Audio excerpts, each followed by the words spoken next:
بسم الله والحمد لله والصلاة والسلام على رسول الله وعلى آله وصحبه ومن والاه أما بعد.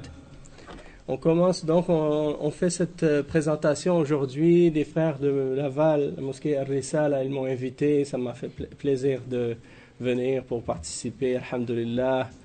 Et j'ai l'habitude de rester toujours dans mon petit coin, là, comme on dit, à Montréal, et je ne bouge pas beaucoup.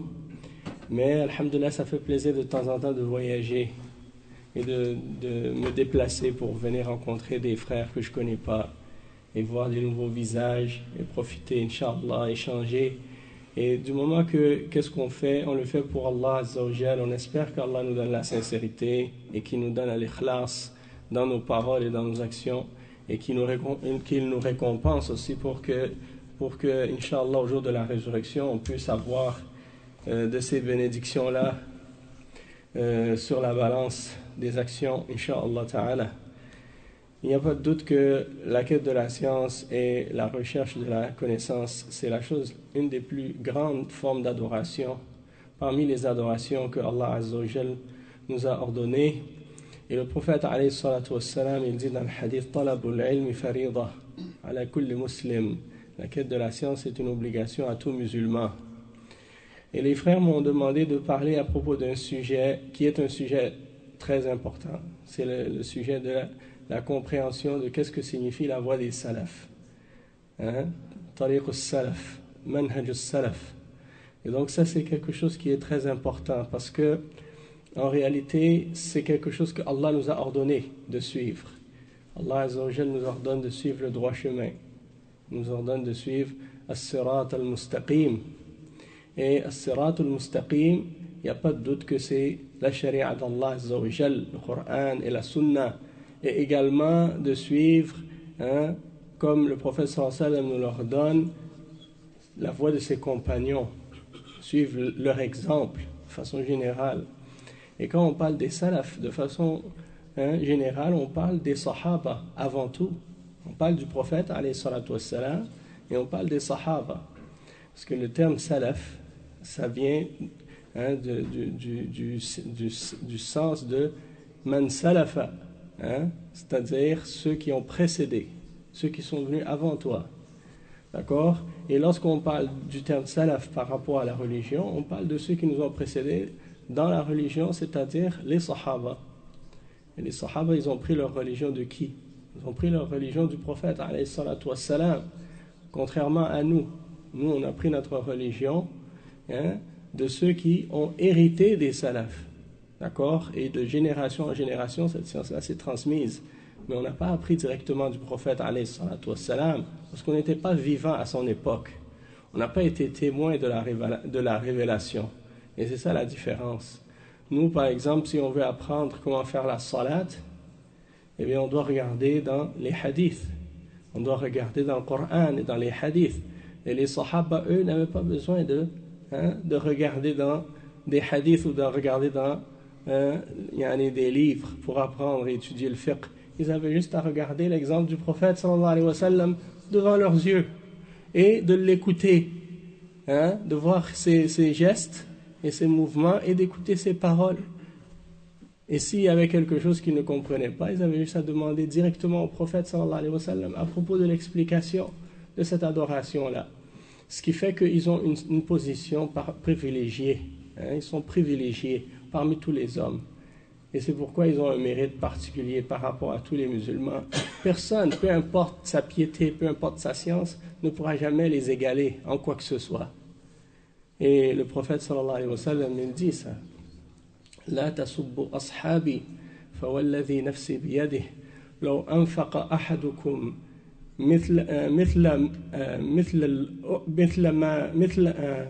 لو أنفق أحدكم مثل أحد ذهب يعني ما بلغ مد أحدهم ولا نصيفها. Ça veut dire que si l'un d'entre vous donnait en sadaqa la quantité en or de Uhud, Uhud c'est une montagne immense, eh bien ça n'aurait même pas été équivalent à la poignée d'une main que vous donnez aujourd'hui. C'est-à-dire même si eux ils donnent une poignée de main en or, ça va, c'est-à-dire que nous, même si on donne la montagne de Uhud, ça peut même pas équivaloir à qu'est-ce qu'ils donnent eux quand ils donnent une poignée de main de quelques biens qu'ils ont. Yani. Tout ça pour dire que le mérite qu'ils ont d'avoir enduré tout ce qu'ils ont enduré, sacrifié tout ce qu'ils ont sacrifié et les efforts qu'ils ont faits. Ce qui fait qu'ils ont cette position-là qui est privilégiée et particulière par rapport à tous les autres musulmans qui sont venus par la suite.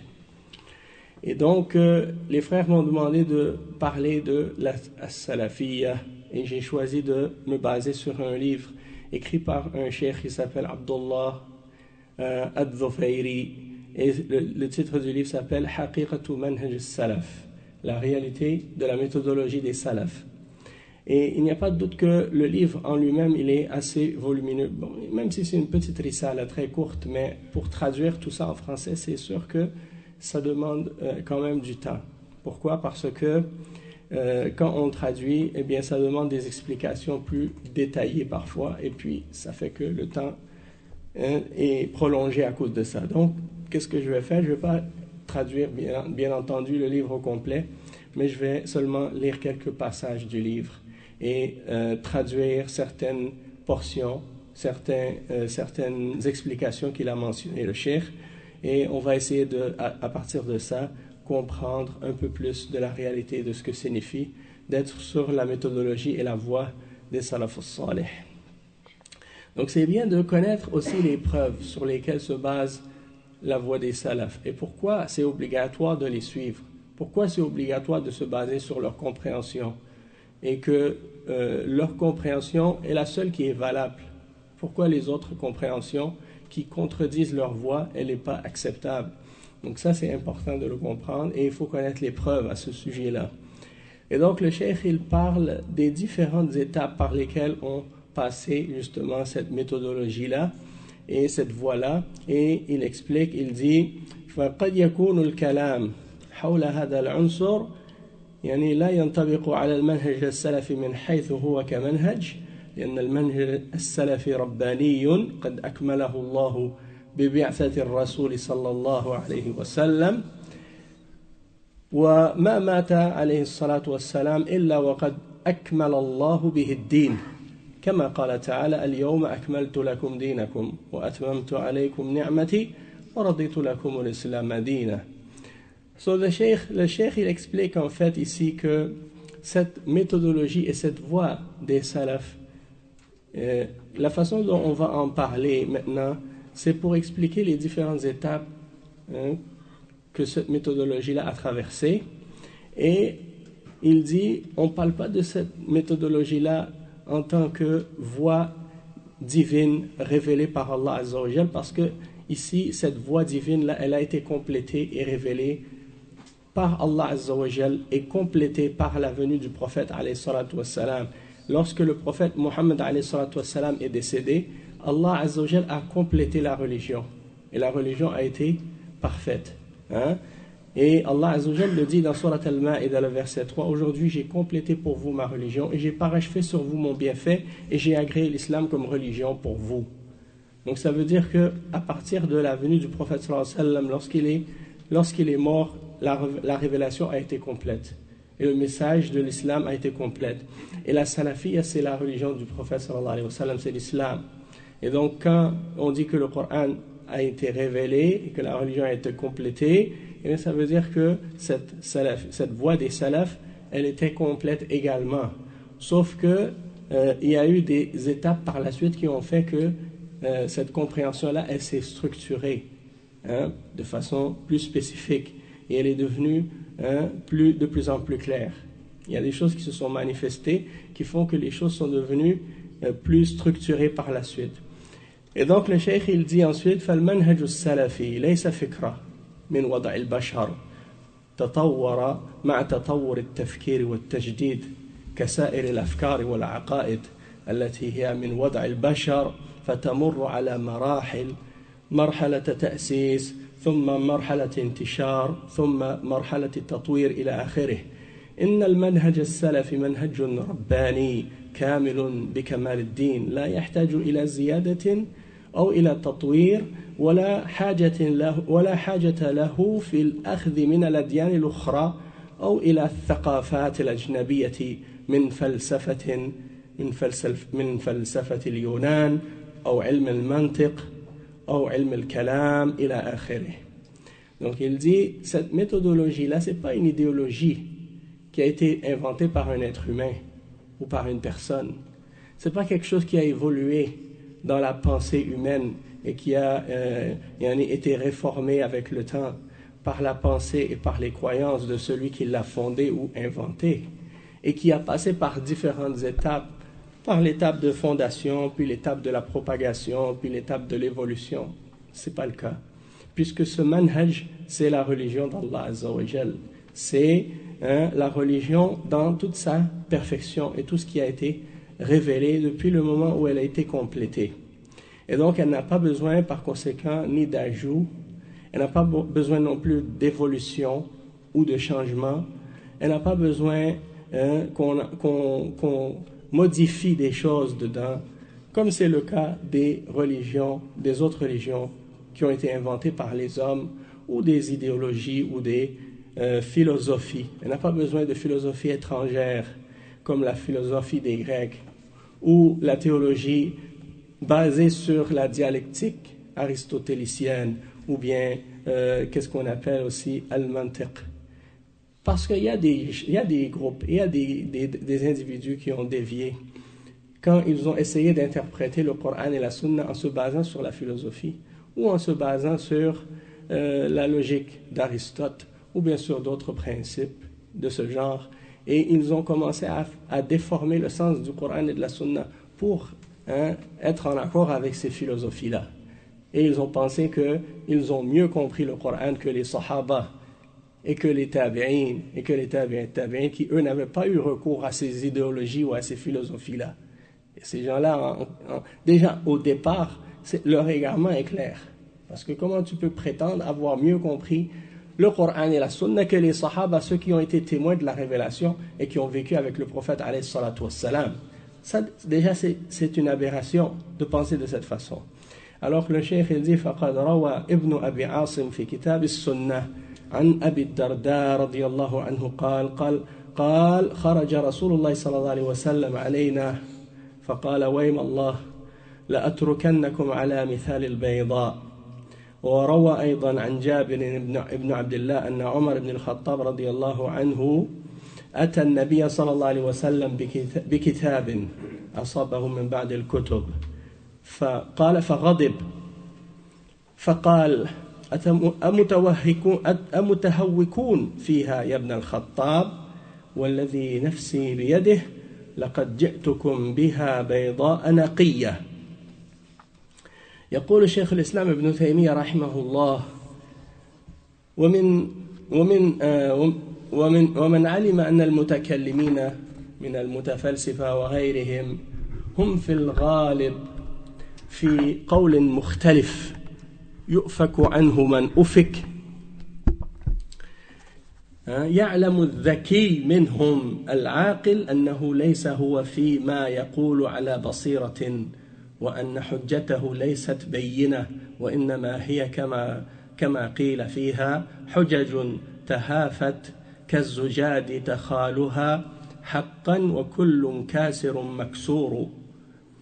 يعلم العليم البصير أنهم من وجه مستحقون ما قاله الشافعي رضي الله عنه حيث قال حكمي في أهل الكلام أن يضربوا بالجريد والنعال ويطاف بهم في القبائل والعشائر ويقال هذا جزاء من ترك الكتاب والسنة وأقبل على الكلام، يعني على علم الكلام والفلسفة.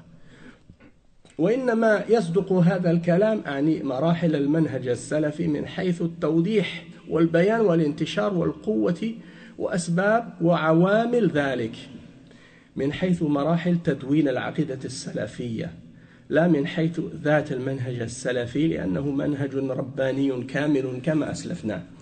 Donc ici, le cheikh il a cité des paroles de certains, des hadiths du prophète sallallahu alayhi wa sallam, Le premier, c'est un hadith qui est rapporté selon Ibn Abi Asim dans Kitab al-Sunnah, selon Abu Darda radiyallahu anhu.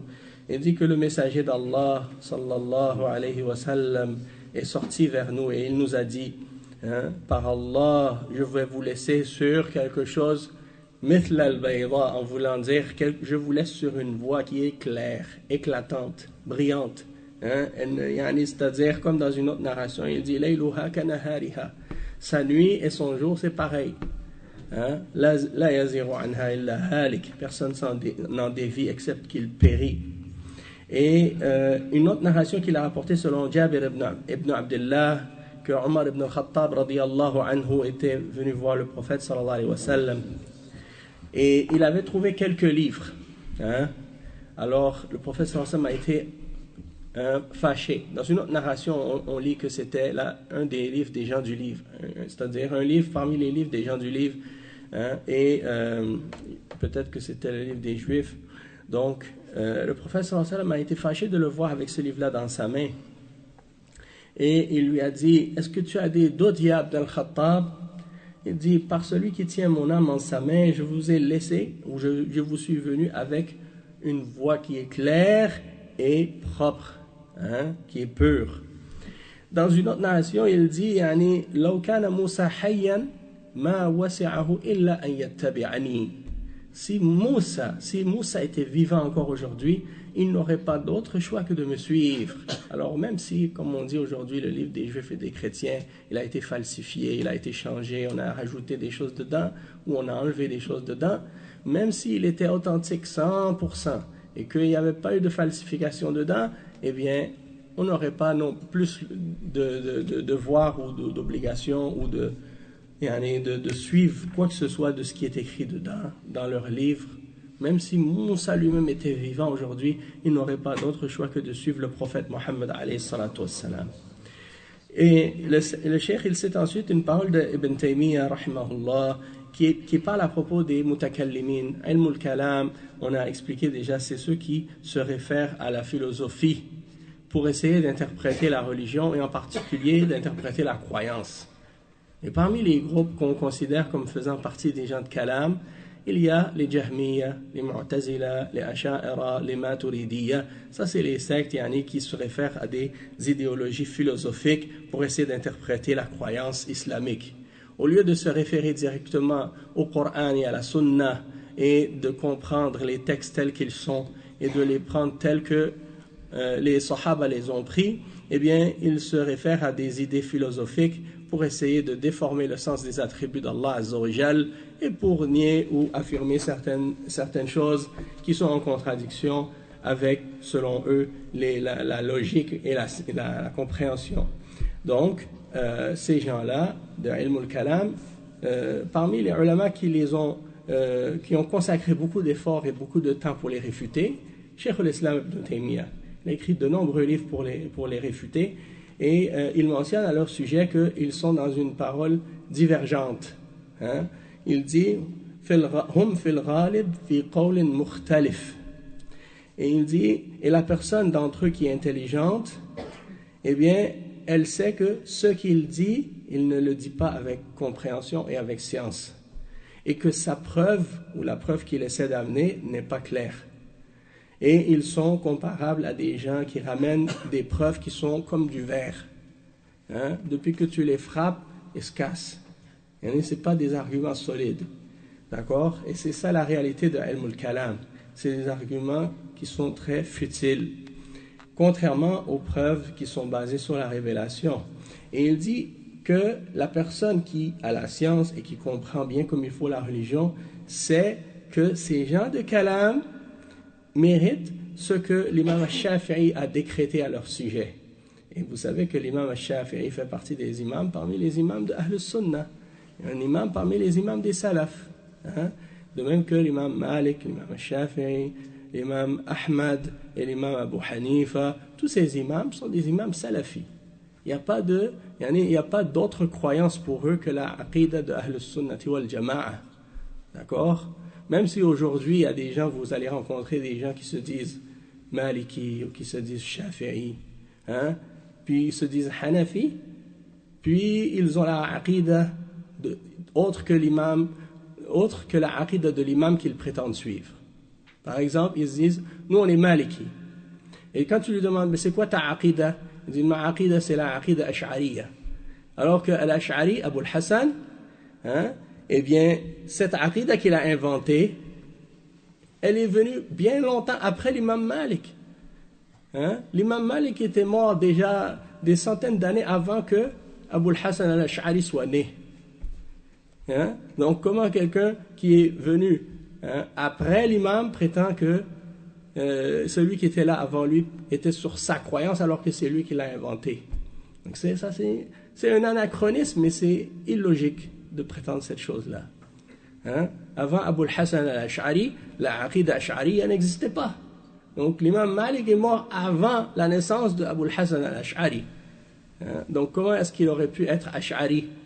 Donc si ça veut dire que ces gens-là aujourd'hui qui se disent maliki, et quand dans la aqidah, tu demandes c'est quoi ta aqidah, ils disent ma aqidah c'est ash'ariya, tu lui dis à ce moment-là, ça veut dire que tu contredis la aqidah de l'imam Malik, parce que la aqidah de l'imam Malik c'était la salafiyya. Hein, l'affirmation des attributs et le tawhid et tous les autres éléments qui font partie des éléments de la croyance de Ahl Sunnati wal Jama'a. Et la même chose pour l'imam al-Shafi'i. Beaucoup de gens qui sont aujourd'hui, qui se disent Shafi'i, eh ben, ils contredisent la aqidah de l'imam al-Shafi'i parce qu'ils ont la croyance des Asha'ira aujourd'hui. Et les Hanafi, c'est la même chose. Beaucoup de Ahnaf qui disent, nous on est sur la aqidah de Abu Hanifa, alors que Abu Hanifa n'était pas Maturidi. Et eux sont des Maturidiyya. Et al-Maturidiyya, c'est la même chose, si tu veux, que la croyance des Asha'ira. C'est juste qu'au lieu de l'avoir pris de Abu al-Hassan al-Ash'ari, ils l'ont pris de Abu Mansour al-Maturidi. D'accord? Et leur aqidah, c'est quoi? C'est de dire, on affirme seulement 13 attributs, ou 7 attributs, et les autres, on les déforme, on les accepte pas tels quels. Hein? Donc ça, c'était pas la aqidah des salafs, c'était pas la aqidah des imams de Ahl Sunnah. Et ça prouve que ces gens-là, en réalité, même s'ils se prétendent Maliki ou Shafi'i ou Hanbali ou bien Hanafi, c'est juste une couverture. C'est juste une couverture. D'accord? Donc ici, l'imam al-Shafi'i, il mentionne c'est quoi la punition pour les gens qui se disent, hein, qui ont la croyance des gens de Kalam, la aqidah des mutakallimin, d'Ahl al-Kalam. L'imam al-Shafi'i, il a dit, mon jugement par rapport aux gens de Kalam, c'est qu'ils devraient être frappés avec des morceaux de roseau, hein, des feuilles de roseau. Vous savez, c'est quoi les feuilles de roseau? C'est des feuilles de palmier séchées. Donc il dit, mon jugement à leur sujet, c'est qu'ils doivent être frappés avec des feuilles de palmier et avec des sandales. Naam. Et qu'on les fasse tourner dans les villages où il y a les tribus et les différentes familles, et qu'on s'écrit à leur sujet, voici la punition de celui qui a délaissé le Coran et la Sunna et qui s'est tourné vers la philosophie et ilm al-kalam. D'accord? Donc cette parole de l'imam al-Shafi'i, elle est très célèbre en réalité, et beaucoup de savants la mentionnent. Donc ça, c'était la position de la plupart des salafs à propos de ilm al-kalam. Ils détestaient ilm al-kalam et ils interdisaient même aux musulmans d'étudier ces choses-là. Et ils mettaient en garde contre ceux qui le faisaient. Hein? Donc, l'attitude des salafs envers ilm al-kalam et la philosophie et toutes ces choses-là, elle est très connue. Et on est tous certains, et on n'a aucun doute là-dessus, que le prophète Mohammed alayhi salatu wassalam n'a jamais étudié Aristote, ni Platon, ni aucun d'entre les philosophes grecs. Il n'a jamais incité ou encouragé les musulmans à se baser sur ces enseignements-là pour interpréter la religion. Et Cheikh al-Islam ibn Taymiyyah, quand il a parlé de la philosophie dans certains de ses livres, il les a réfutés, les philosophes. Il a écrit un livre qui s'appelle Dar al-Ta'arud bayn al-Aqli wa al-Naqli. Et dans ce livre-là, il mentionne, dedans, il explique qu'on peut diviser qu'est-ce que les Grecs ont écrit en 3 catégories. Il y a les taba'iyat, les choses qui sont basées sur la nature. Il y a al-riyadiyat, qui sont les mathématiques. Puis il y a al-ilahiyat, c'est-à-dire les choses qui ont rapport avec la théologie ou des affaires qui ont rapport avec les croyances. Et il a dit, en ce qui concerne des choses qui ont rapport avec les mathématiques, il dit, beaucoup de ce qu'ils ont écrit est vrai. Et ils ont moins d'erreurs dans ça. Il dit, en ce qui concerne at-taba'iyat, les choses de la nature et l'observation de la création, il dit, ils ont beaucoup de choses qui sont correctes et beaucoup d'erreurs aussi. Hein? Parce que leur méthodologie était basée sur l'observation seulement. D'accord? Ils n'avaient pas, eux, développé la méthode scientifique. Vous savez, c'est les musulmans qui ont ramené la méthode scientifique. C'est-à-dire d'observer, d'émettre une théorie, puis après ça, de faire les textes, de faire les expériences pour essayer de vérifier la théorie, puis par la suite de l'affirmer avec les preuves. Ça, les Grecs, ils ne faisaient pas ça. C'est venu après. C'est les musulmans qui l'ont ramené. Et en ce qui concerne les questions qui ont rapport avec la croyance et la religion, des choses comme ça, ils ont dit, la plupart de ce qu'ils ont dit dans ce domaine-là, c'est erroné. Hein? La plupart des Grecs, quand il s'agissait de parler de croyance et de religion, ils étaient dans l'erreur totale. Et ils ont inventé des règles sur ces affaires-là. Et tu vois, quand tu compares ce qu'ils ont ramené avec le Coran et la Sunna, qu'ils étaient totalement égarés. D'accord? Allah al-Musta'an. Malgré ça, il y a des musulmans qui pensent que c'est la bonne voie et la bonne façon d'interpréter la religion. D'ailleurs, beaucoup de juifs et de chrétiens se sont aussi basés sur les Grecs pour interpréter la religion. C'est pourquoi ils ont dévié. Hein, qu'est-ce qu'on appelle la scolastique? La scolastique, c'est l'interprétation de la religion basée sur les paroles des philosophes grecs. D'accord? Et il y a des musulmans qui ont essayé de suivre cette méthodologie-là, puis ils ont dévié. Hein, et ils se sont divisés, ils ont inventé plein de sectes à cause de ça. Après, le cheikh il dit وَإِنَّمَا يَصْدُقُ هَذَا الْكَلَامِ عَنِ مَرَاحِلٍ. Donc il dit, quand on parle des étapes du manhaj salafi, il dit, on ne parle pas des étapes comme on en parle du point de vue qu'on a mentionné tout à l'heure lorsqu'on parle d'une idéologie inventée par des hommes, mais on parle uniquement des étapes en ce qui concerne la clarification, la propagation, la force et les causes et les éléments qui ont amené justement à la clarification de ce manhaj-là. Comme par exemple la mise par écrit de la aqida salafiyya et les imams qui ont écrit des livres sur ce sujet-là. Parce que la plupart du temps, justement, les livres que les ulama des salafs ont écrits sur la aqida, ils les écrivaient pour répondre à des innovations. Lorsqu'ils voyaient ou ils entendaient des innovations qui se propagent parmi les musulmans, eh bien, ils écrivaient des livres en ramenant les textes du Coran et de la Sunna qui réfutent ces innovations-là. Et c'est comme ça que la aqida des salafs s'est clarifiée avec le temps. Il dit فَلِهَذَا إِنَّنِي سَأَتَكَلَّمُ يعني إن شاء الله في هذا العنصر على مرحلتين تعدان من أهم المراحل للمنهج السلفي، وهما المرحلة الأولى مرحلة تبيين وتوضيح قواعد الدين وأساسياته، والمرحلة الثانية مرحلة تدوين المنهج السلفي. Donc les deux étapes, il dit, sur lesquelles il veut se concentrer, c'est les deux étapes les plus importantes. Il dit marhalatu tabyin wa tawdih, c'est-à-dire l'étape de la clarification des règles et des fondements de la religion. Puis la deuxième étape, marhalatu tadwin al-manhaj al-salafi, l'étape de la clarification, comment on a mis par écrit cette méthodologie-là et cette croyance-là.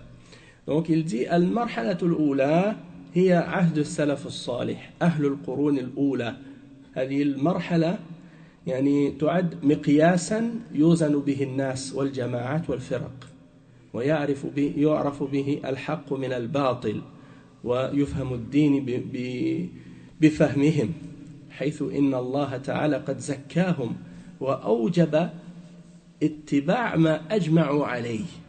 قال الله تعالى ومن يشاقق الرسول من بعد ما تبين له الهدى ويتبع غير سبيل المؤمنين نوله ما تولى ونسله جهنم وساءت مصيرا ويقول الرسول صلى الله عليه وسلم عليكم بسنتي وسنة الخلفاء الراشدين المهديين من بعدي تمسكوا بها وعضوا بها أو عضوا عليها بالنواجذ. Donc ici le cheikh dit la première étape c'est l'époque des salaf as-salih, des pieux prédécesseurs, et c'est l'étape aussi de la meilleure génération, hein?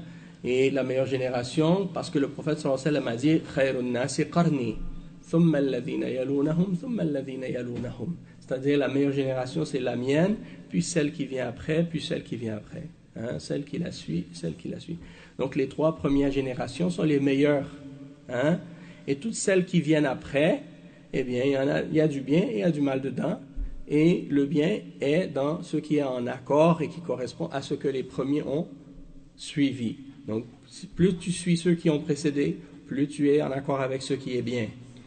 Et il dit, cette étape-là, c'est le maître, c'est la référence pour établir un jugement sur les individus, sur les groupes et les sectes qui viennent par la suite. Et c'est par cette génération-là et par cette, hein, c'est par eux, par cette époque-là, l'époque des salafs, qu'on peut déterminer entre la vérité et le faux. Et c'est par leur compréhension qu'on peut comprendre la réalité de l'islam, hein? Comme l'imam Malik l'a dit, si ce qu'on fait aujourd'hui, ça n'était pas fait à leur époque, ça ne faisait pas partie de l'islam à leur époque, eh bien ça ne fait pas partie de l'islam aujourd'hui non plus, hein? Et donc c'est une règle, si tu la comprends et si tu l'appliques, ça va te clarifier beaucoup de choses, parce que beaucoup de sectes sont apparus après la mort du prophète sallallahu alayhi wa sallam et après l'époque des Khulafa Rashidin. Donc tu as juste à te poser la question, est-ce que Abu Bakr et Omar avaient cette croyance ou avaient cette pratique? Et si tu réponds non, alors ça veut dire que ça ne fait pas partie de l'islam. Et si tu réponds oui, eh bien à ce moment-là, ça veut dire que oui, ça fait partie de l'islam à ce moment-là. Donc, le cheikh il a mentionné également que Allah Azza wa Jal a fait l'éloge des salafs. Dans plusieurs versets, il a mentionné la tazkiyah, la recommandation et la glorification et la purification de cette génération des sahaba. Et il a mentionné à leur sujet qu'il est satisfait d'eux. Il n'y a personne parmi les musulmans aujourd'hui qui sont capables de dire « Allah est satisfait de moi ». Hein? Et si Allah est satisfait de toi, c'est uniquement dans ce dans quoi tu les as suivis. C'est-à-dire dans ce dans quoi tu as suivi les sahaba. C'est pourquoi Allah Azza wa Jalla il dit السابقون الأولون من المهاجرين والأنصار والذين اتبعوهم بإحسان رضي الله عنهم ورضوا عنه. C'est-à-dire que si Allah est satisfait de toi, c'est uniquement parce que tu as suivi les premiers musulmans, hein, dans ce dans quoi tu les as suivis. À cause de ça, Allah est satisfait de toi, parce que tu les as suivis. Mais en dehors de ça, tu ne peux pas être certain d'être sur la satisfaction d'Allah Azza wa Jal, puisque tu ne fais pas partie d'eux. Tu ne fais pas partie des sahaba. Donc la seule façon, la seule porte par laquelle tu peux obtenir la satisfaction d'Allah, c'est dans le fait de les suivre. Et il y a également d'autres versets, puisque Allah Azza wa Jal, dans le Coran, il nous ordonne de suivre ce sur quoi ils étaient tous d'accord. On dit de suivre les salafs, ça ne veut pas dire suivre chaque individu ou prendre un d'entre les salafs et le suivre aveuglément. Pourquoi? Parce que parmi les salafs, il y en a qui pouvaient se tromper, il y en a qui pouvaient faire une erreur de jugement, il y en a qui pouvaient ignorer certaines choses. Par exemple, peut-être qu'un d'entre les sahaba, il n'a pas entendu le hadith que l'autre sahabi a entendu. Par conséquent, il va juger selon ce qu'il sait et l'autre va juger selon ce qu'il a, hein, comme connaissance au-dessus de ce que l'autre a appris. Et c'est pourquoi quand on dit on suit les salafs, c'est-à-dire on suit les choses sur lesquelles ils étaient tous d'accord et non pas sur qu'est-ce que certains d'entre eux ont pu avoir comme opinion divergente par rapport aux autres. D'accord? Donc s'ils sont tous d'accord sur quelque chose, il n'est pas permis à ceux qui viennent après eux de diverger sur cette chose-là sur laquelle ils étaient d'accord. D'accord? Et Allah Azza wa Jal, il mentionne dans le verset 115 dans Sourate An-Nisa, il dit وَمَنْ يُشَاقِقَ الرَّسُولِ من بعد ما تبين له الهدى ويتبع غير سبيل المؤمنين. Donc dans ce verset-là, dans le début de ce verset, on voit que ici il y a deux choses qui sont mentionnées. من يشاقق الرسول من بعد ما تبين له الهدى. Et la deuxième chose, ويتبع غير سبيل المؤمنين. Donc ça veut dire que pour pouvoir être épargné de la menace qui suit, نُوَلِّهِ مَا تَوَلَّى وَنُصْلِهِ جَهَنَّمَ, on le laisse se détourner tel qu'il s'est détourné et on le brûle en enfer. Comment on est épargné de cette menace d'être égaré et de brûler en enfer? Allah Azza wa Jal, il mentionne dans ce verset deux choses à respecter pour éviter la menace qui est mentionnée à la fin du verset. Et la première chose, c'est de ne pas faire scission avec le messager, puisqu'il a menacé ceux qui font scission avec le messager, c'est-à-dire وَمَنْ يُشَاقِقْ. Et les ulama, ils expliquent que يُشَاقِقْ, ça veut dire لا تجعل نفسك في شق والرسول صلى الله عليه وسلم في شق آخر. C'est-à-dire tu mets pas, par exemple, tu te mets pas sur un côté puis le prophète sallallahu alayhi wa sallam se met de l'autre, comme si tu te mets en opposition avec lui ou tu te sépares de lui complètement. Tu t'opposes à lui et tu te sépares de sa voix ou de sa position. Alors si tu fais ça, tu mérites la menace. Mais il y a une deuxième chose également. Il dit après que la guidance lui a été clarifiée. C'est-à-dire que quelqu'un parfois il peut avoir une position incorrecte ou dire quelque chose qui est faux, mais il le dit par ignorance. La guidance ne lui a pas été clarifiée. Mais une fois que la guidance lui a été clarifiée, eh bien là, à ce moment-là, il ne peut pas opposer la vérité, sinon ça veut dire qu'il est, il est dans la menace.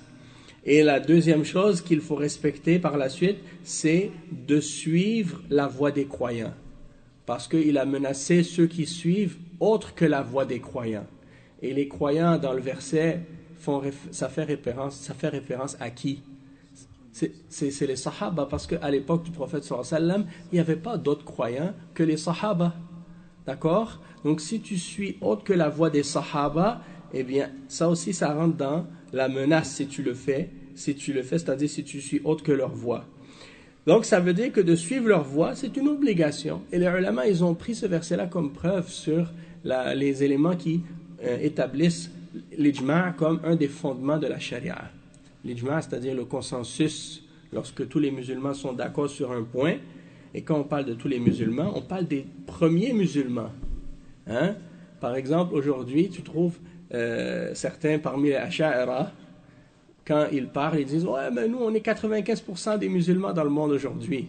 Donc, c'est nous la jama'a. » La jama'a, ça n'a pas rapport avec le nombre. Qu'est-ce qui est important, c'est combien de musulmans parmi les Sahaba étaient Asha'ira. Et la réponse, c'est 0. Alors, ça veut dire que vous n'êtes pas important dans la balance de la vérité. Si aujourd'hui vous êtes 95% de la Ummah, et ça c'est discutable, parce que la réalité c'est que la plupart des musulmans n'ont pas étudié la Aqidah Ash'ariyya.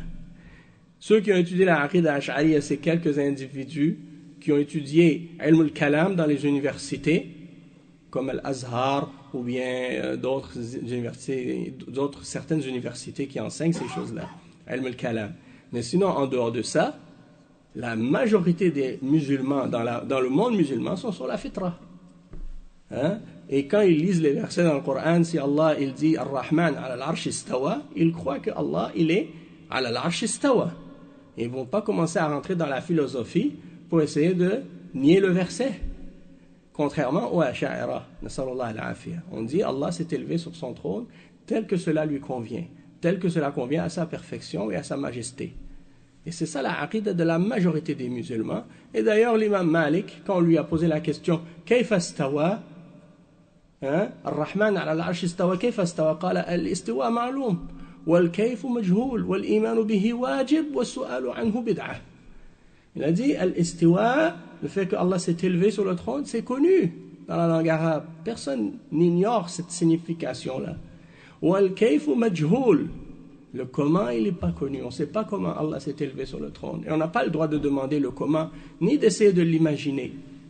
وَالْإِيمَانُ بِهِ وَاجِبٌ, c'est obligatoire de croire en cet attribut-là.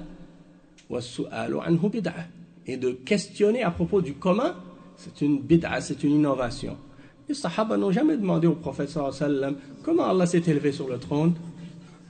Donc ça, c'est pour nous faire comprendre, yani, que la question du nombre, c'est pas une référence pour déterminer qu'est-ce qui est le haqq, d'accord? Et que on ne se base pas non plus sur aujourd'hui qu'est-ce que les gens suivent nécessairement pour déterminer qui est sur la vérité ou non, mais on regarde l'origine des choses, c'est-à-dire l'époque des Sahaba. Et si, comme je vous disais tout à l'heure, si Abu Bakr et Omar n'étaient pas sur quelque chose, on peut dire aujourd'hui que ce n'était pas ça l'islam. Donc si on dit, est-ce que Abu Bakr et Omar étaient Ash'ari? La réponse c'est non. Mais est-ce qu'ils étaient sur la salafiyya, c'est-à-dire sur l'islam du prophète sallallahu alayhi wa sallam, le Coran et la Sunna? La réponse c'est clair, c'est oui. Hein? Donc c'est ça la salafiyya en réalité. Hein? Et ensuite, le verset suivant que le cheikh il a cité, ou plutôt le hadith, c'est le hadith qui est appelé hadith Al-Irbad ibn Sariya. Al-Irbad ibn Sariya, dans son hadith, il mentionne que le prophète sallallahu alayhi wa sallam leur avait fait un sermon et que les Sahaba ont trouvé ce sermon tellement émouvant que ils ont commencé à avoir des larmes, leurs cœurs ont commencé à frémir et ils ont dit, on dirait que c'est un sermon d'adieu. Alors donne-nous des conseils, qu'est-ce que tu nous enjoins? Alors le prophète sallallahu alayhi wa sallam leur a donné des conseils, des fondements à respecter. Et parmi ces principes qu'il leur a enseignés, il leur a dit, accrochez-vous à ma sunna et à la sunna de mes successeurs bien guidés après moi. Hein? Il a dit, cramponnez-vous à celle-ci et mordez dedans avec vos molaires. Et après, bon, Cheikh il n'a pas cité le hadith au complet, mais après il dit, le prophète sallallahu alayhi wa sallam, et prenez garde aux choses qui sont inventées dans la religion, car toute chose inventée dans la religion est une bid'a, et toute bid'a est un égarement, et tout égarement mène à l'enfer. C'est-à-dire, toute bid'a est égarement. Il n'y a pas de bons égarements. Tous les égarements sont mauvaises. Il y en a qui disent, oui, il y a des bonnes bid'a. Est-ce qu'il y a des bons égarements? Non. Donc, s'il n'y a pas de bons égarements, il n'y a pas de bonnes bid'a non plus. Puisqu'on parle des innovations dans la religion. Si on parle des innovations dans la dunya, comme par exemple cet appareil, ça fait partie des innovations dans la dunya, ça ne rentre pas dans la définition de qu'est-ce qu'on est en train d'expliquer, puisqu'on ne parle pas de la dunya, on parle de la religion. La aqidah, la pratique religieuse et les règles qui sont dans le Coran et dans la Sunna. On n'a pas le droit d'inventer rien dans ça. Donc ça fait partie des hadiths qui sont parmi les fondements de la aqidah et du manhaj des salafs. Ensuite, il dit, قال الإمام الخليفة أمير المؤمنين عمر بن عبد العزيز رحمه الله سن رسول الله صلى الله عليه وسلم وولاة الأمر من بعده سننا الأخذ بها تصديق لكتاب الله واستكمال لطاعة الله وقوة على دين الله ليس لأحد تغييرها ولا تبديلها ولا النظر في شيء خالفها من عمل بها مهتد ومن انتصر بها منصور ومن خالفها واتبع غير سبيل المؤمنين والله الله ما تولى وأصلاه جهنم وساءت مصيرا. Donc ici il cite les paroles de Omar ibn Abdul Aziz rahimahullah, qui était un des khulafa et qui était un homme pieux et parmi les ulama aussi, parmi les tabi'in. Et il mentionne une parole, parmi ces paroles célèbres, il dit, le messager d'Allah sallallahu alayhi wa sallam nous a laissé une voie à suivre. Et les responsables des musulmans ont établi une voie à suivre après lui aussi. Ils ont suivi sa voie et ils ont respecté ces sunan. Alors celui qui s'accroche à cette voie, il a reconnu et accepté le livre d'Allah, et il a complété l'obéissance d'Allah, et il a une force dans la religion d'Allah, sur la religion d'Allah. Et personne n'a le droit de la changer, cette voie. Et il dit, et wala tabdilaha, on n'a pas le droit de modifier quoi que ce soit dedans, ni d'amener des opinions qui la contredit en quoi que ce soit. Celui qui agit selon cette voie est bien guidé, et celui qui la défend est victorieux. Celui qui la contredit a suivi la voie d'autre que la voie des croyants. Et Allah va le laisser se détourner et le brûler dans l'enfer. Et quelle mauvaise destination. Il dit ensuite, وقال الإمام البخاري رحمه الله حدثنا إسحاق حدثنا النضر أخبرنا شعبة عن أبي حمزة سمعت يعني زهدم ابن مضرب قال سمعت عمران بن حسين رضي الله عنه يقول قال رسول الله صلى الله عليه وسلم خير أمتي قرني ثم الذين يلونهم ثم الذين يلونهم. Donc ça c'est le hadith que je vous ai cité tout à l'heure. Et dans ce hadith-là, le prophète sallallahu alayhi wa sallam dit la meilleure génération c'est la mienne, puis celle qui la suit, puis celle qui la suit. D'accord, donc ça c'est pour dire que c'est là les meilleures générations sont les premières générations. Ensuite il dit فهذا الحديث إخبار من النبي صلى الله عليه وسلم بحال الأمة ويتضمن توجيها وتأصيلا وهو أن الدين يفهم بفهم أهل القرون الأولى المفضلة وذلك لأنهم خير الأمة فهم أعلم الناس بدين الله وهم أغير الناس على دين الله وهم أفقه قلوبا وأقرب إلى عهد النبوة بالإضافة إلى أنهم أعلم الناس بلسان العرب ومراد الشارع كل ذلك يلزم منه أن الحق ما كانوا عليه وأن الخير والفوز في اتباعهم والشر والضلال في اجتناب ما كانوا عليه. Donc ici le cheikh explique cette narration-là, ce hadith. Il dit que dans ce hadith du prophète sallallahu alayhi wa sallam, il y a l'information du prophète sallallahu alayhi wa sallam qui nous mentionne l'état de la Ummah et qui implique des orientations et des fondements pour nous à suivre.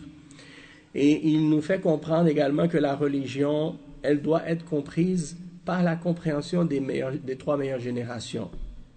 Et que ce sont eux qui sont les meilleurs de la Ummah. Et qu'ils sont les plus savants dans la religion d'Allah Azza wa Jal. Il n'y a personne qui va venir après eux qui connaît mieux l'islam, le Coran et la Sunna que eux, ou qui comprennent mieux le Coran et la Sunna que eux. Et ce sont eux qui ont le plus de sens de l'honneur et de jalousie pour la religion d'Allah Azza wa Jal. Ils ont les cœurs les plus savants. Et ils sont plus proches que quiconque de l'époque prophétique, l'époque du prophète sallallahu alayhi wa sallam. Et ça c'est sans oublier le fait qu'ils sont les plus savants de la langue arabe telle qu'elle existait à l'époque, avant qu'elle soit, si on veut, modifiée ou corrompue. Par la suite, il y a eu des choses qui se sont infiltrées, si on veut, ou modifiées dans la langue arabe, mais à l'époque des Sahaba, la langue arabe, c'était l'arabe qui était pur. Et il dit donc tout cela réuni, ça implique donc aussi qu'ils ont la meilleure compréhension de ce que Allah a voulu dire, ainsi que son messager, sallallahu alayhi wa sallam. Et il dit tout ça ensemble réuni, ça implique qu'ils étaient sur la vérité et que le bien et la réussite est dans le fait de les suivre, et le mal et l'égarement est dans le fait de s'écarter de ce qu'ils suivaient. يقول الإمام اللالكائي رحمه الله الحمد لله الذي أكمل لهذه الطائفة سهام الإسلام وشرفهم بجوامع هذه الأقسام وميزهم من جميع الأنام حيث أعزهم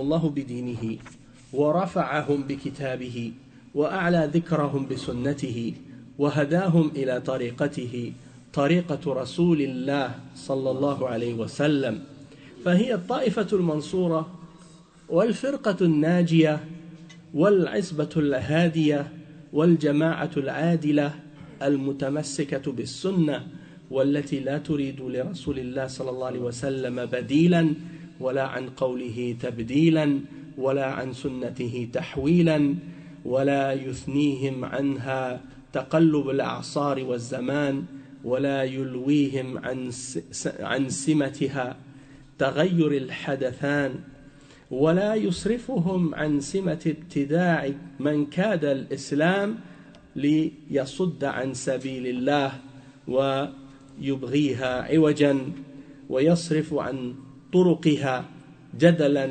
ولجاجا ظنا منه كاذبا وتخميما باطلا أنه يطفئ نور الله والله متم نوره ولو كره الكافرون.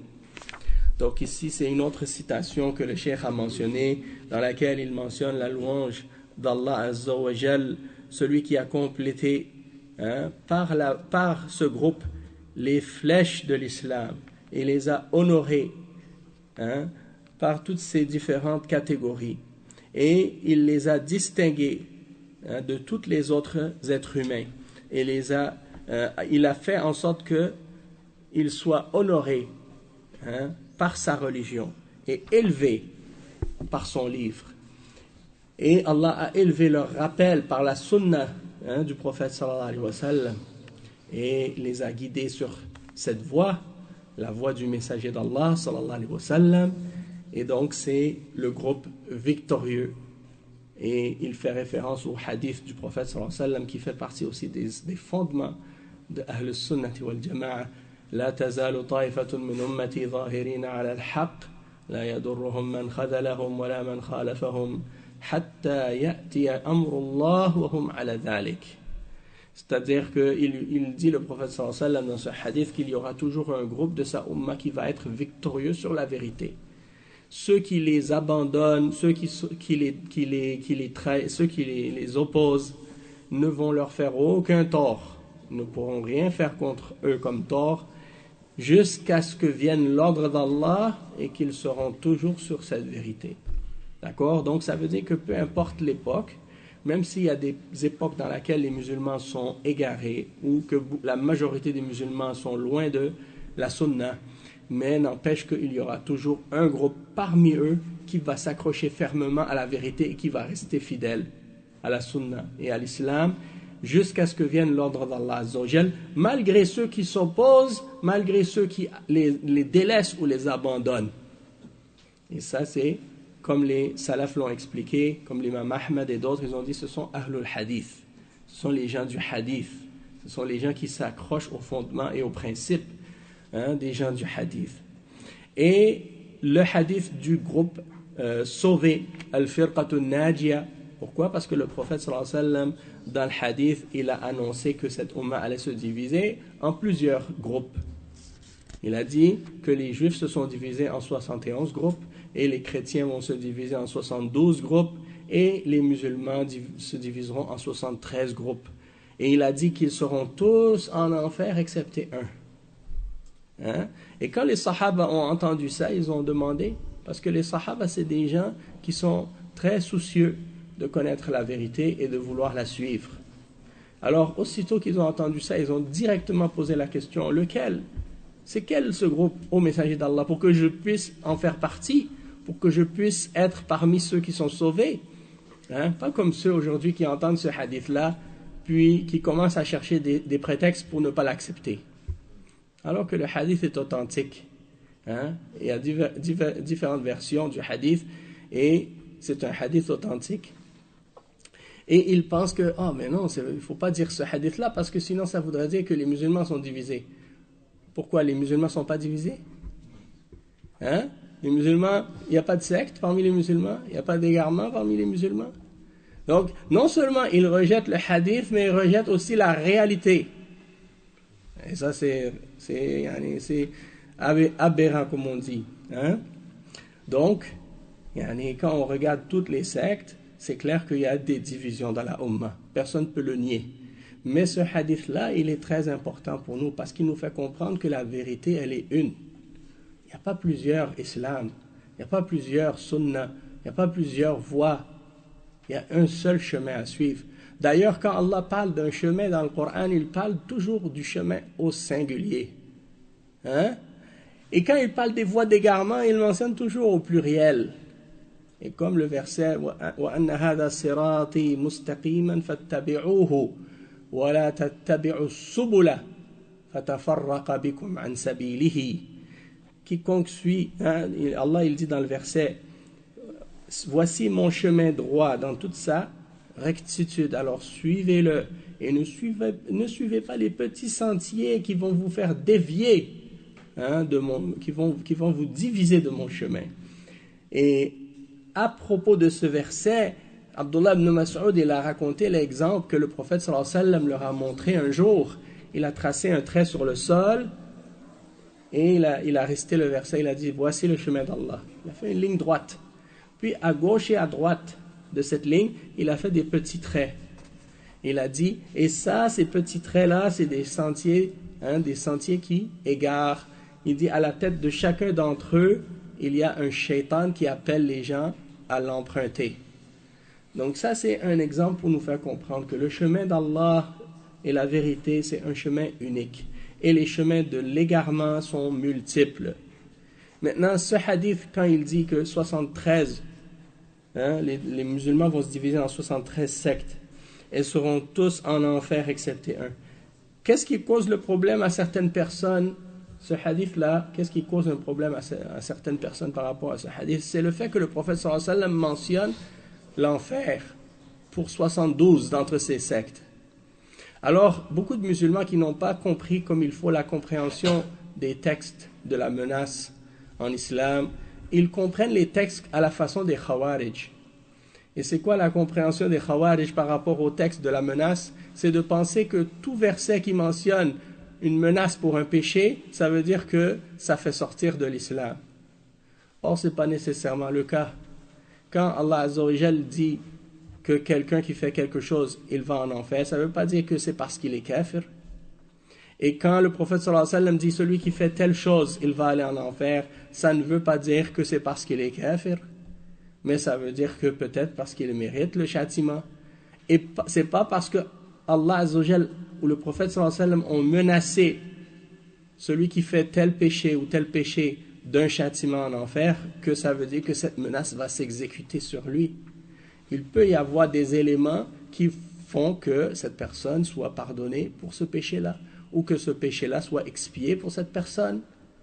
Et donc quand on dit par exemple que 72 seront en enfer, est-ce que ça veut dire que c'est 72 qui sont en enfer dans le sens qu'ils sont mécréants et en dehors de l'islam? Pas nécessairement. Ça se peut que ce soit des groupes qui sont égarés, mais qui sont peut-être pas nécessairement en dehors de l'islam non plus. Mais ils sont sous la menace du châtiment. Pourquoi? Parce qu'ils ont contredit le Coran et la Sunna. Certains de ces groupes-là, effectivement, ont contredit les fondements du tawhid et les fondements de la aqidah. Et à ce moment-là, oui, on peut dire à leur sujet que ces groupes-là sont en dehors de l'islam. Comme par exemple les Rafida, Shia, Rafida. Parmi leurs fondements, il y a le fait, par exemple, de faire le takfir des Sahaba.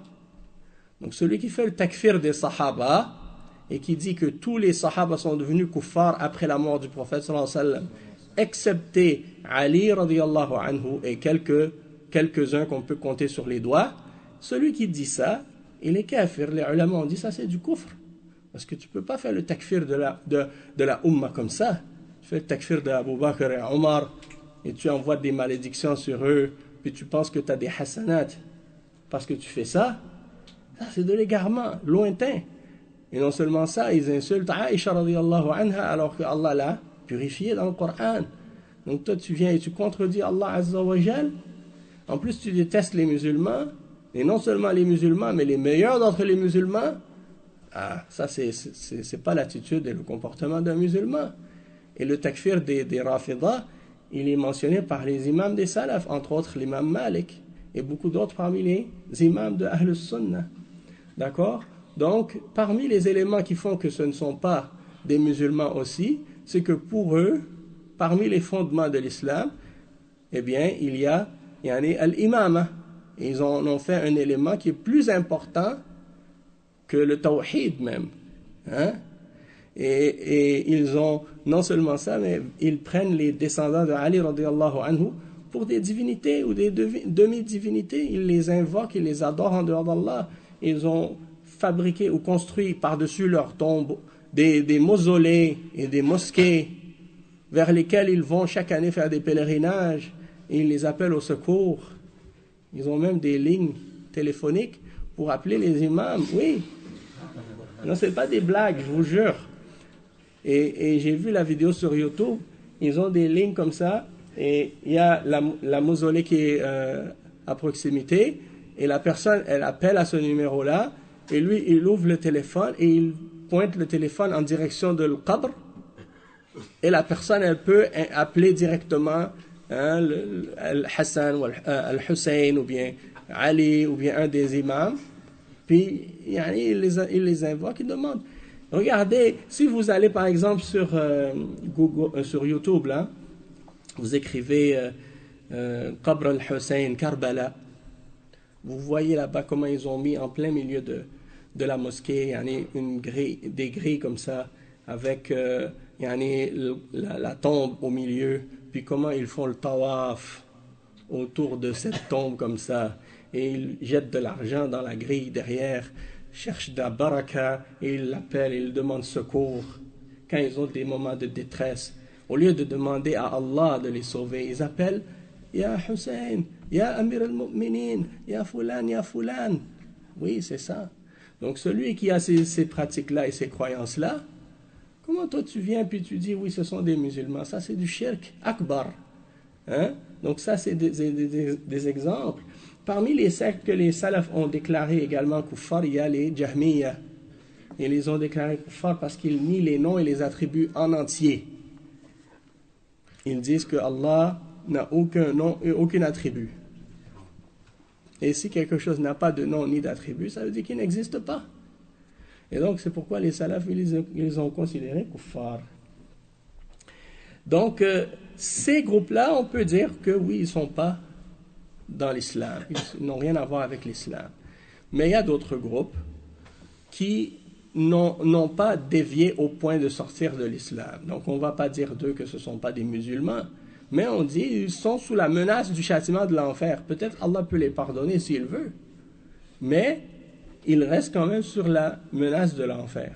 D'accord? C'est comme par exemple quand on dit que Allah Azza wa Jal, il mentionne que par exemple, ma asfala min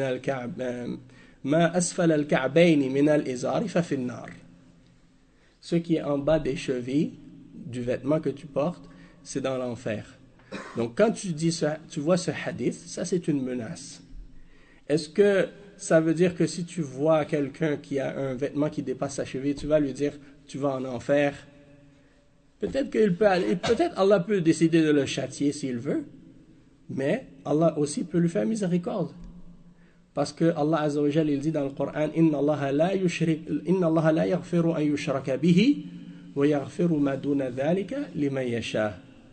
Certes, Allah ne pardonne pas qu'on fasse du shirk avec lui, mais il pardonne tout autre péché moindre que le shirk à qui il veut. Donc, celui qui meurt sur un péché parmi les grands péchés et qui ne s'est pas repenti, il est sous la volonté d'Allah Azza wa Jal. Toutefois, s'il meurt sur le shirk majeur, sans s'en être repenti avant sa mort, à ce moment-là, les ulama disent ça veut dire qu'il va être en enfer pour l'éternité. Il est kafir. Hein? Donc, c'est pour ça qu'il y a une méthodologie même dans la compréhension des textes, et cette compréhension-là, il faut que ce soit la compréhension des salafs. Et c'est ça la compréhension des salafs par rapport à ça. La compréhension des salafs par rapport au texte, c'est à propos de la foi. Comment les salafs ont compris la foi? Parce qu'il y a des groupes qui ont dévié à ce sujet-là. Les Khawarij ont dévié. Ils ont considéré, les Khawarij, que quiconque fait un grand péché parmi les grands péchés, eh bien, il sort de l'islam, devient mécréant. Hein? Et il voit un dirigeant qui fait des injustices ou qui fait des péchés, il dit, ça y est, c'est un kafir. Ça justifie pour eux le fait d'appeler à se rebeller contre lui. D'accord? Et donc, il y a plein d'exemples comme ça aussi. Par exemple, les Murji'a, eux aussi, ils ont des bid'a dans la croyance. Ils considèrent que, peu importe qu'est-ce que tu fais comme péché, et peu importe qu'est-ce que tu négliges comme obligation, ta foi, elle reste toujours parfaite et complète. Comme la foi des prophètes et des anges.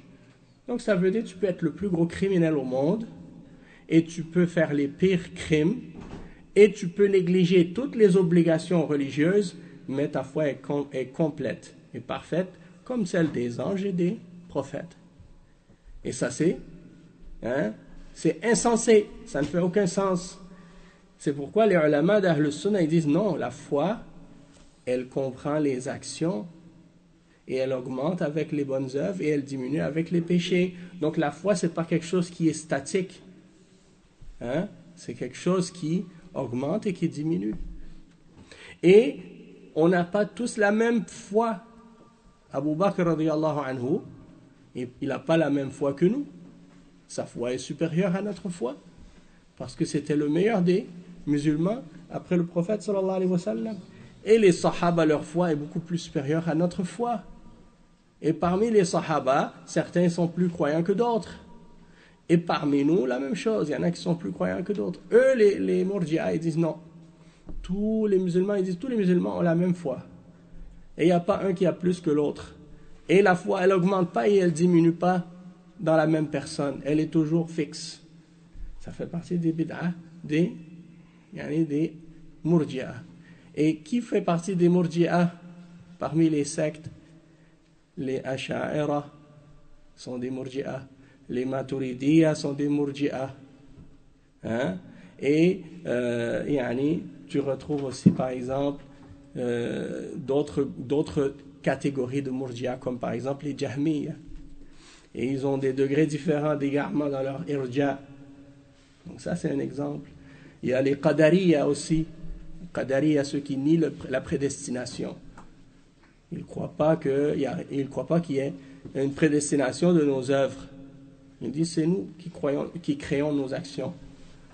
Il y en a d'autres qui disent le contraire. Ils disent on n'a pas de volonté. Et tout ce qu'on fait, c'est Allah qui nous le fait faire, comme des marionnettes. On n'a pas de volonté. Donc ça, c'est encore un exemple d'égarement. Il y a des égarements aussi qui existent par rapport aux soufiyya. D'accord? Et parmi les soufiyya, il y a différentes croyances déviées. Parmi les soufiyya, il y en a qui pensent que Allah, il est dans tout et il est partout. Et ils appellent ça wahdatul wujud. Wahdatul wujud, c'est-à-dire l'unicité de l'existence. Qu'il y a juste une seule existence. Il n'y a pas de différence entre créateur et créature. Tout est Allah. Allah est tout et tout est Allah. C'est quelque chose qui ressemble un petit peu à qu'est-ce qu'on appelle le panthéisme. L'idée que tout ce qui existe est Dieu. Et ça, il n'y a pas de doute que c'est du shirk. Et Allah Azza wa Jal, il déclare les chrétiens kuffar parce qu'ils disent à propos de Isa ibn Maryam qu'il est Allah. Alors, que dire de celui qui dit que Allah est tout?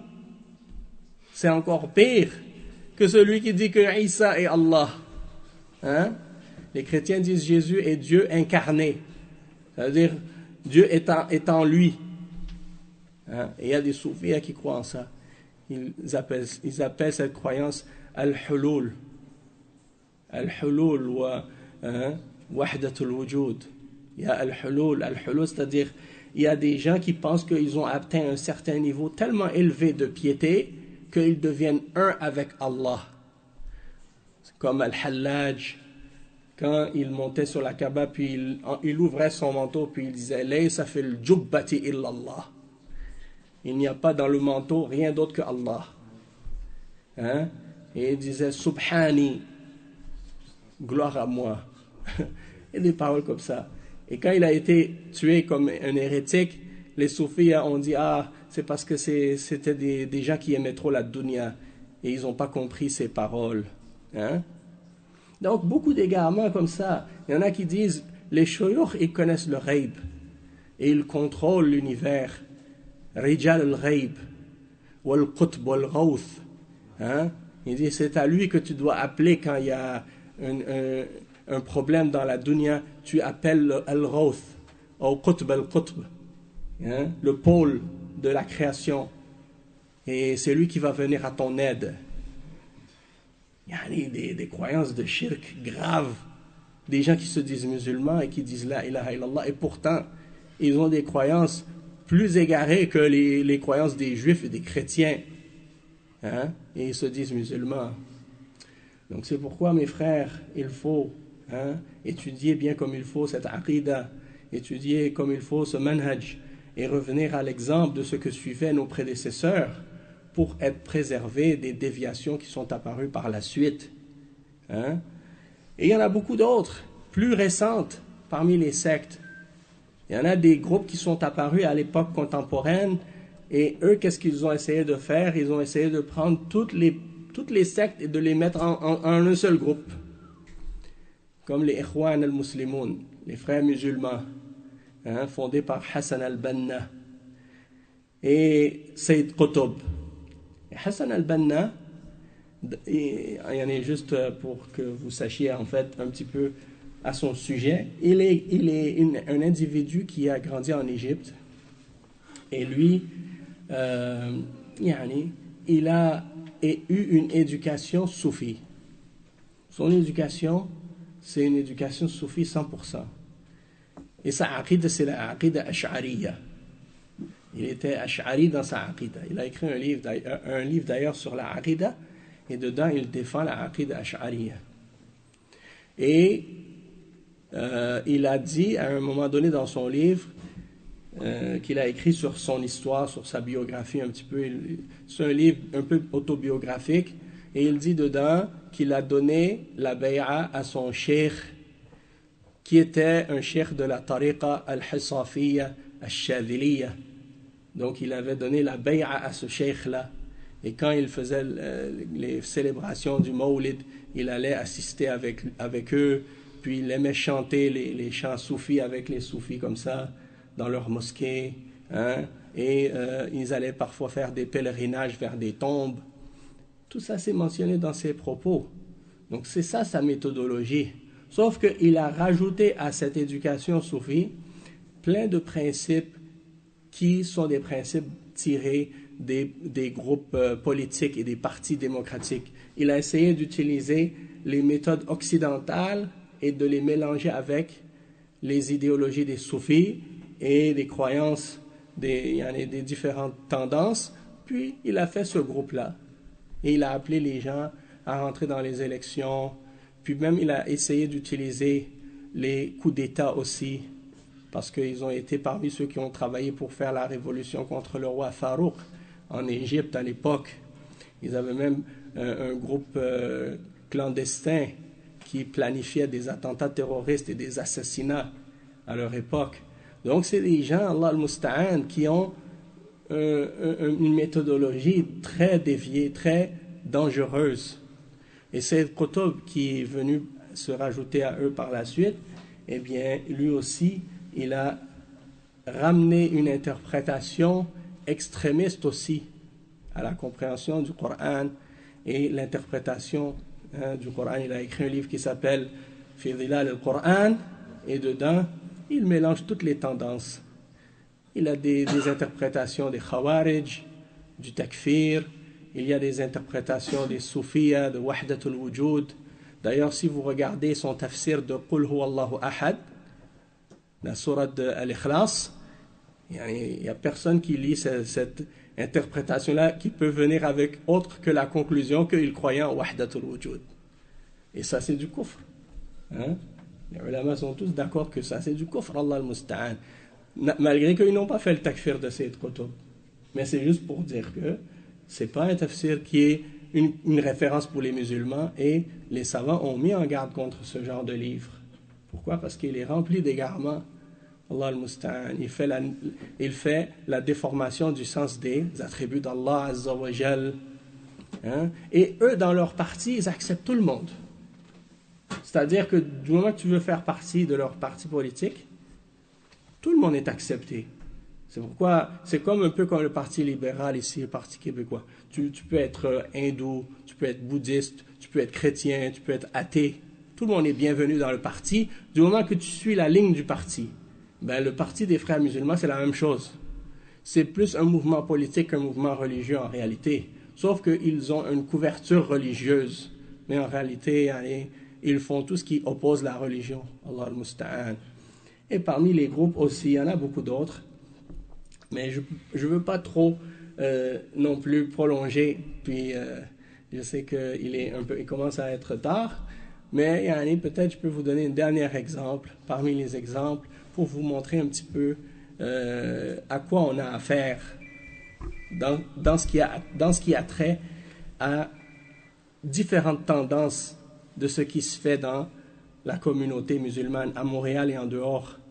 Parce que les groupes des Ikhwan, eh bien, ils sont répandus à Montréal et dans les environs aussi. Il y a d'autres groupes qui ne sont pas nécessairement Ikhwan ou qui ne se déclarent pas être Ikhwan, mais qui ont les mêmes idéologies et le même message. Les Ikhwan, leur manhaj, c'est d'appeler à la rébellion contre les dirigeants et à renverser les gouvernements. Et des fois, ils se donnent un autre nom. Ils se donnent d'autres noms. Et il y en a d'autres dans certains pays qui se manifestent avec les mêmes idéologies, mais avec d'autres appellations aussi. Comme au Maroc, il y a un groupe qui s'appelle Al-Adl wal-Ihsan. Et Al-Adl wal-Ihsan, c'est la même chose. Fondé par un soufi, Abdus Salam Yassine, et qui a les mêmes idéologies et les mêmes tendances que les Ikhwan, que Hassan al-Banna et les autres. Et leurs actions de manifestation, puis de faire des célébrations d'innovation et des choses comme ça, c'est répandu. Et ils ont quelques mosquées un peu partout dans le Québec. Et les Ikhwan, ils ont beaucoup de mosquées à Montréal, mais ils ne s'appellent pas nécessairement Ikhwan.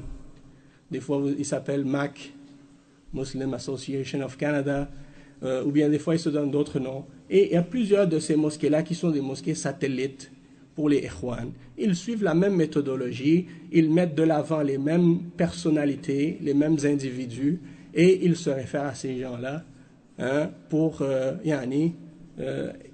orienter la communauté. Allah al-Musta'an. Et tu les vois s'impliquer grandement dans la politique québécoise et dans les affaires qui ont rapport avec ces affaires d'élection. Et ils font rentrer des politiciens dans leur mosquée, puis ils leur font venir s'adresser aux musulmans Jumu'ah. Et des fois même c'est des femmes sans hijab ou avec un petit foulard sur la tête. Elles rentrent devant les hommes. Alors que les hommes, qui d'entre nous laisserait venir sa femme parler devant les hommes à la mosquée le Yom al-Jumu'ah? Alors comment tu laisses rentrer une femme qui est même pas musulmane et te parler non pas de quoi que ce soit qui a rapport avec la religion ou pour apprendre l'islam, mais pour qu'elle vienne vous apprendre sa méthode ou sa voie. Et puis ils disent après par la suite que ça c'est pas contraire à l'islam. Ça c'est quelle sorte de blasphème qu'on est en train de faire. Et comment on est en train de corrompre les mosquées avec ce genre de comportement-là? Est-ce que même les politiciens vont parler dans les églises catholiques? Est-ce que les politiciens vont faire leur campagne électorale dans les églises? Jamais de la vie. C'est pas la place pour ces affaires-là. Et surtout que ces partis-là, la plupart, c'est des partis qui légalisent ce que Allah a interdit. Et eux, sur la seule chose sur laquelle ils se basent pour essayer de justifier ou de dire qu'un parti politique est bon ou pas bon, c'est sa position par rapport à la Palestine. Mais ça, c'est un détail. S'ils rendent halal ce qui est haram et ils permettent à 2 hommes de se marier ou à 2 femmes de se marier, puis ils disent que ça c'est halal, après, qu'est-ce que tu veux savoir si ils sont favorables à la Palestine ou non? Ils ont déjà des fondements de kufr. Peu importe qu'est-ce qu'ils peuvent avoir, comme les ulama ils disent, la dhanba ba'da al-kufr. Il n'y a pas de péché après la mécréance. Donc, de voir des partis soi-disant islamistes ou islamiques ou religieux qui adoptent ce genre de discours et qui utilisent cette méthodologie-là et qui prêchent l'islam de cette façon-là, on a vu qu'est-ce que ça donne comme résultat. Et l'exemple de l'Algérie est un très bon exemple. Et on a vu qu'est-ce que ça a amené comme conséquence lorsque des musulmans essayent d'utiliser la démocratie pour essayer d'arriver au pouvoir. Et on a vu les coups d'État, qu'est-ce que ça amène comme résultat, comme chaos et comme sang et comme désordre dans les communautés musulmanes. Et on a vu qu'est-ce qui s'est passé dans les rébellions récemment, dans les différents pays musulmans, en Irak et ailleurs, et qu'est-ce que ça a amené comme conséquence? Que le chaos et la désordre. Regardez la Libye aujourd'hui, regardez la Syrie aujourd'hui, regardez plein d'autres pays comme ça. Et pourtant, le prophète sallallahu alayhi wa sallam, il nous a enseigné une méthodologie claire à suivre en ce qui concerne les dirigeants. Et il nous a appris de rester avec la jama'a. Et ça fait partie des fondements de Ahl Sunnati wal Jama'a. Il y a des centaines de hadiths sur ce principe-là. D'écouter et d'obéir. Isma'u wa ati'u. Wa in wulliya alaykum abdun. Même si c'est un esclave qui est venu au pouvoir, et que c'est un Éthiopien, vous devez l'écouter et l'obéir. C'est pas pour utiliser l'apparence extérieure de quelqu'un pour le discréditer par rapport à sa légitimité. Et la même chose aussi quand il dit Isma'u wa ati'u wa in duriba dhahruk wa ukhidha maluk fasma' wa ati'. Écoute et obéis, même si on te frappe le dos, même si on prend tes biens. Alors il y a des gens qui n'aiment pas ces hadiths-là. Et les ikhwan, ils ne les mentionnent jamais d'ailleurs. C'est pourquoi beaucoup de musulmans ne les connaissent pas, parce que personne ne les cite, personne ne les mentionne. Et c'est comme s'ils veulent même les cacher, ces hadiths, alors qu'ils sont authentiques. Dans Al-Bukhari et Muslim. Et la raison pourquoi ils ne les aiment pas, c'est parce qu'il y a une sagesse dedans qu'eux ne sont pas capables de comprendre. Et qui est en contradiction avec leurs objectifs, qui est comme on dit, al-ghayatu barrir al-wasila. C'est ça leur méthodologie. C'est-à-dire, le but justifie les moyens. C'est-à-dire, peu importe que ce soit halal ou haram, c'est pas grave. J'arrive à mon objectif, c'est ça le plus important, et je ne tiens pas compte de la façon ou les moyens que j'utilise pour y arriver. Donc, l'écoute et l'obéissance aux dirigeants dans le bien. Et si un dirigeant fait des injustices ou fait du tort, tu lui donnes la nasiha si tu en es capable, en secret, en privé. Et si tu n'es pas capable, tu es excusé. Et c'est Allah qui va le juger. Après, tu fais preuve de patience vis-à-vis de cette injustice-là, parce que c'est un test d'Allah et c'est une épreuve qu'Allah te donne. Et si tu endures cette épreuve et que tu es patient, la délivrance d'Allah va suivre très bientôt. Mais si tu te rebelles et tu te révoltes parce que tu refuses d'être patient, eh bien, ça ne va faire qu'augmenter les problèmes et aggraver la situation et rendre les choses encore pires. Mais la plupart des gens ne savent pas. Mais la plupart des gens ne réfléchissent pas. Et ils pensent qu'avec les manifestations, marcher dans la rue, briser tout, que c'est ça qui va ramener la réforme. Non. La réforme, ça ne se fait pas par le désordre. La réforme, ça se fait par ad-nasiha. Ad-din al-nasiha, ad-din al-nasiha, ad-din al-nasiha. Qulna liman ya Rasulallah, qala lillah, wa li kitabihi, wa li rasulihi, wa li a'immatil muslimina wa ammatihim. La religion, c'est la sincérité. Nasiha, ça veut dire la sincérité. Ça veut dire que tu n'as pas de trahison, de tricherie dans ton cœur envers Allah, envers son livre, envers son prophète, envers les dirigeants des musulmans et envers les musulmans en général. On va s'arrêter ici pour aujourd'hui, les frères. Il y a beaucoup d'autres éléments qu'on peut mentionner et c'est un sujet très très très vaste. Mais disons que ce qu'on a établi comme rappel aujourd'hui et qu'est-ce qu'on a mentionné comme référence et comme preuve, ce sera, disons si on veut, une introduction au sujet. Et si dans l'avenir vous avez besoin d'avoir plus de clarification et plus de détails sur le sujet, eh bien, il y a toujours possibilité d'avoir plus d'explications dans les cours que j'ai donnés sur mon site, Salafi de Montréal, ou bien, on peut organiser dans l'avenir peut-être d'autres rencontres, si c'est possible, Inch'Allah, pourquoi pas. سبحانك اللهم وبحمدك أشهد أن لا إله إلا أنت أستغفرك وأتوب إليك وصلى الله وسلم على نبينا محمد وعلى آله وصحبه أجمعين والسلام عليكم ورحمة الله وبركاته.